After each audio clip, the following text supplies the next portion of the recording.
माही की निगाहें दरवाजे पर टिकी थीं। हर गुजरते पल के साथ उसकी बेचैनी बढ़ती जा रही थी। आर्यन का इंतजार जैसे उसका सब कुछ बन गया था। राही ने हालात भांप लिए थे, लेकिन उसने सबको यह कहकर संभाल लिया कि शायद प्रेम और आर्यन अपने कमरे में बातें कर रहे होंगे।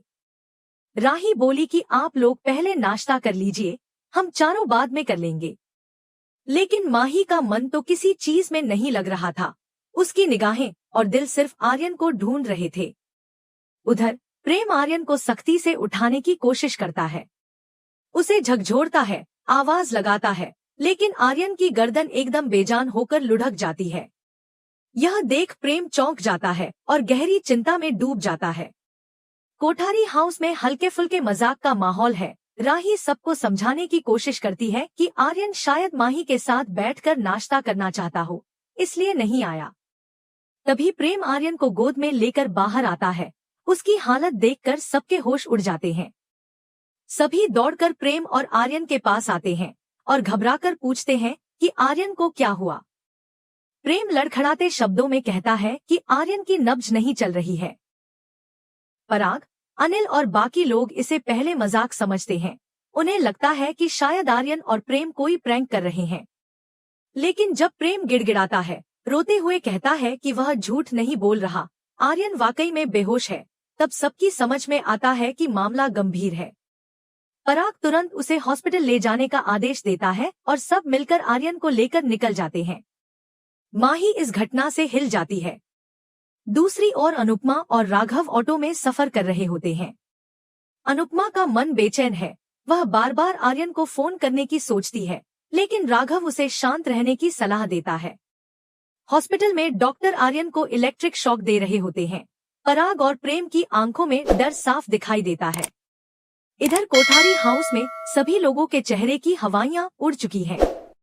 माही का रो रो कर बुरा हाल है। ख्याति भी फूट फूट कर रो रही है। राही सबको हिम्मत देने की कोशिश करती है, कहती है कि आर्यन ठीक हो जाएगा, लेकिन माही की जुबान पर सिर्फ एक ही बात है, आर्यन को कुछ नहीं हो सकता।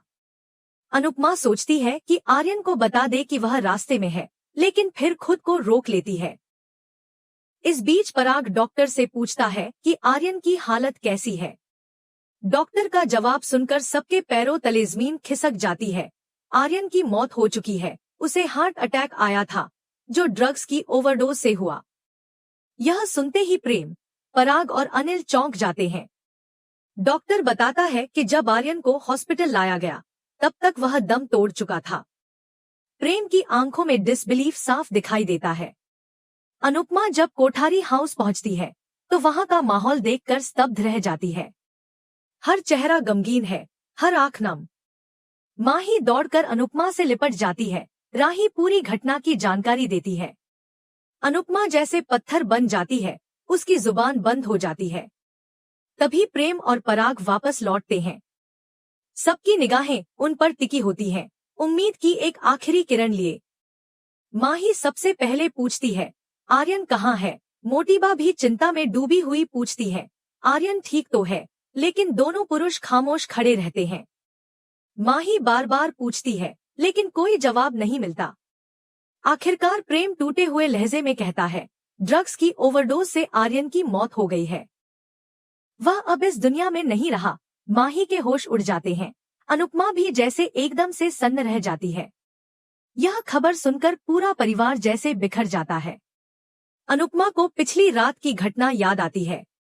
माही वहीं गिरकर बेहोश हो जाती है। अनुपमा उसे होश में लाने की कोशिश करती है, लेकिन राही कहती है, सच नहीं बदलेगा माही, चाहे तुम होश में आओ या नहीं। ख्याति प्रेम से कहती है कि वह उसे आर्यन के पास ले चले, लेकिन प्रेम कहता है, अनिल बॉडी ला रहा है।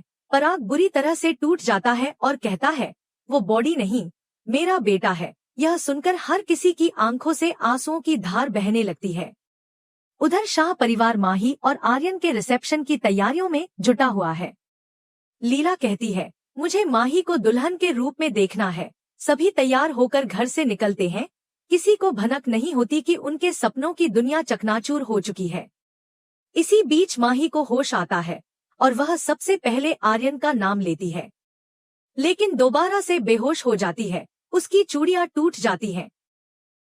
राही उसे संभालती है और सब पर सवाल करती है, किसी को कैसे नहीं पता चला कि आर्यन ड्रग्स ले रहा था। प्रेम अपने दुख को दबाते हुए कहता है, अगर उसने बताया होता तो हम जरूर मदद करते। सब गहरे दुख में डूबे होते हैं। तभी शाह परिवार कोठारी हाउस पहुंचता है। रोते हुए माहौल को देखकर सबका दिल बैठ जाता है। राजा सबको बताता है, आर्यन की मौत हो गई है। यह सुनते ही शाह परिवार भी सन्न रह जाता है।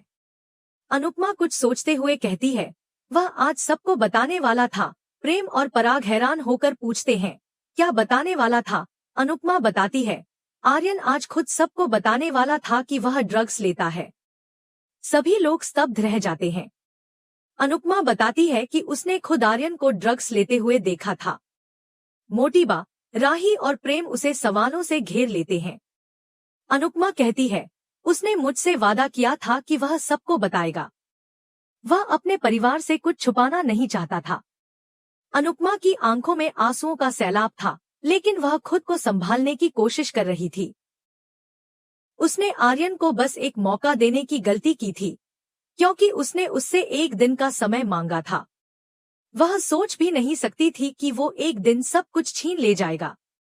तभी प्रेम गुस्से में बिफर पड़ा और चीखते हुए बोला कि अगर अनुपमा ने समय रहते सब कुछ बता दिया होता तो आज आर्यन की मौत न होती। उसकी बातें अनुपमा के सीने को चीरने लगी। राही ने भी उसी स्वर में उसकी नीयत पर सवाल उठाए और कहा कि हर बार अनुपमा की वजह से ही सब कुछ बिगड़ता है। अनुपमा स्तब्ध रह गई और उसे समझ नहीं आ रहा था कि खुद को कैसे सही साबित करे। ख्याति का गुस्सा भी अब फूट पड़ा। उसने कहा कि अनुपमा ने जानबूझकर सच्चाई छुपाई और इसी कारण आर्यन को खोना पड़ा। कोठारी परिवार के बाकी सदस्य भी अनुपमा पर आरोप लगाने लगे। गौतम ने ताने मारते हुए कहा कि अनुपमा जहां भी जाती है सब कुछ बर्बाद कर देती है। अनुपमा ने खुद को निर्दोष बताते हुए कहा कि उसने आर्यन को समझाने की बहुत कोशिश की थी, लेकिन उसे यह नहीं पता था कि आज सब खत्म हो जाएगा। ख्याति का गुस्सा अब चरम पर था। उसने अनुपमा को धक्का देकर कहा कि वो हत्यारी है, जिसने उसका बेटा छीन लिया। ख्याति के शब्दों ने अनुपमा को भीतर तक तोड़ दिया। उधर माही को जैसे ही होश आया, उसने भी अनुपमा पर सवालों की बौछार कर दी। माही ने कहा कि आर्यन ने वादा किया था कि वह ड्रग्स छोड़ देगा, लेकिन फिर उसने क्यों ली? उसने अनुपमा पर इल्जाम लगाया कि अगर वो चाहती तो आर्यन को रोक सकती थी। माही चिल्ला पड़ी कि अनुपमा ने उससे उसका पति छीन लिया है। वह भावुक होकर बोली कि अब उसे विधवा बना दो, उसे आर्यन के साथ जला दो। उसने जबरदस्ती अनुपमा से कहा कि उसका सिंदूर मिटा दे, क्योंकि आर्यन के बिना वह भी नहीं जी सकती। गुस्से और दुख में वह चाकू लेकर खुद को नुकसान पहुंचाने की कोशिश करती है, लेकिन वहां मौजूद लोग उसे रोक लेते हैं। इस सब के बीच ख्याति अब प्रेम को भी चेतावनी देती है कि वह अनुपमा से दूरी बना ले। वह कहती है कि एक बेटे को वह खो चुकी है, अब दूसरे को नहीं खोना चाहती। उसकी आंखों में गुस्सा और पीड़ा का तूफान था।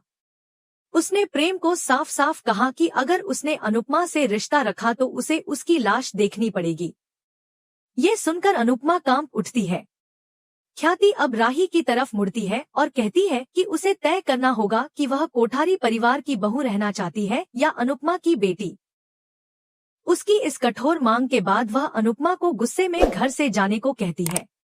राही भी अब मां पर सवाल उठाती है। वह कहती है कि हर बार उसकी गलती सबको भुगतनी पड़ती है, पहले पापा के साथ हुआ और अब आर्यन के साथ। वह कहती है कि अब वह अपनी मां से रिश्ता तोड़ देगी क्योंकि उसने उसका ससुराल तबाह कर दिया। प्रेम भी राही की बात से सहमत होता है और अनुपमा से कहता है कि वह उसका सारथी और दामाद था, लेकिन उसने उसका भाई उससे छीन लिया। प्रेम भी अब अनुपमा को जाने को कहता है। इसी बीच मोटीबा गुस्से में उबल पड़ती है और कहती है कि अगर प्रेम ने अनुपमा से रिश्ता तोड़ने को कहा है तो वह सुन ले। वह अनुपमा को कोठारी हाउस से बाहर निकालने का फरमान सुनाती है। मोटीबा कहती है कि शाह परिवार उनके लिए एक श्राप बन गया है। वह ताना मारती है कि प्रेम की जिद के चलते उन्होंने इन लोगों से रिश्ता जोड़ा, वरना वे शाह परिवार को नौकर भी नहीं रखते। वह कहती है कि अब तुरंत अनुपमा और उसके पूरे परिवार को इस घर से निकाल दिया जाए। अनुपमा विनती करती है कि माही को उसकी जरूरत है, लेकिन मोटी बा उसकी बात सुनने को तैयार नहीं होती।